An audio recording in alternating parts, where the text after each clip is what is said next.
2 Tawarikh 36. Raja Yoahas. Rakyat negeri menjemput Yoahas anak Yosia dan mengangkat dia menjadi raja di Yerusalem menggantikan ayahnya. Yoahas berumur 23 tahun pada waktu ia menjadi raja dan 3 bulan lamanya ia memerintah di Yerusalem.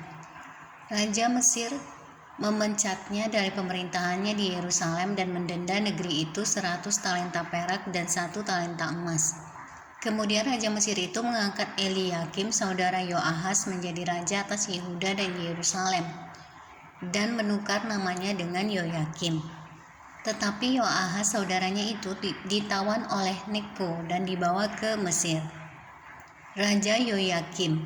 Yoyakim berumur 25 tahun pada waktu ia menjadi raja dan 11 tahun lamanya ia memerintah di Yerusalem. Ia melakukan apa yang jahat di mata Tuhan Allahnya. Nebukadnezar Raja Babel maju melawan dia, membelenggunya dengan rantai tembaga untuk membawanya ke Babel. Juga beberapa perkakas rumah Tuhan dibawa Nebukadnezar ke Babel dan ditempatkan di istananya di Babel. Selebihnya dari riwayat Yoyakim, segala kekejian yang dilakukannya dan kesalahan yang ada padanya, sesungguhnya semuanya itu tertulis dalam kitab Raja-Raja Israel dan Yehuda. Maka Yoyakin anaknya menjadi raja menggantikan dia.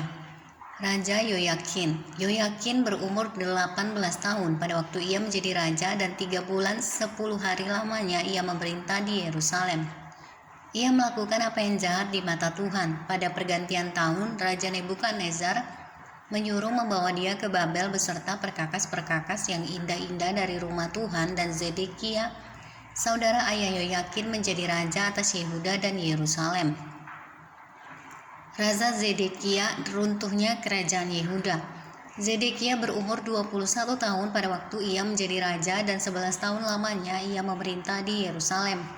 Ia melakukan apa yang jahat di mata Tuhan Allahnya dan tidak merendahkan diri di hadapan Nabi Yeremia yang datang membawa pesan Tuhan. Lagi pula ia memberontak terhadap Raja Nebukadnezar yang telah menyuruhnya bersumpah demi Allah.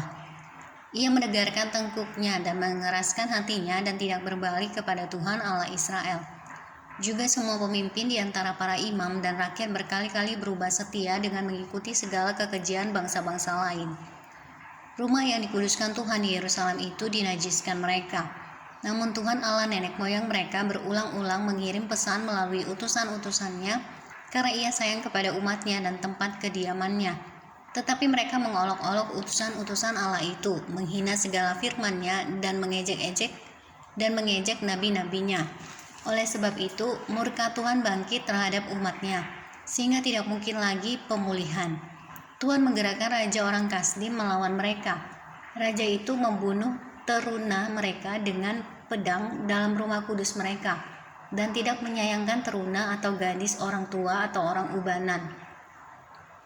Semua diserahkan Tuhan ke dalam tangannya, seluruh perkakas rumah Allah, yang besar dan yang kecil, serta harta benda dari rumah Tuhan, harta benda raja dan harta benda para panglimanya, semuanya dibawanya ke Babel.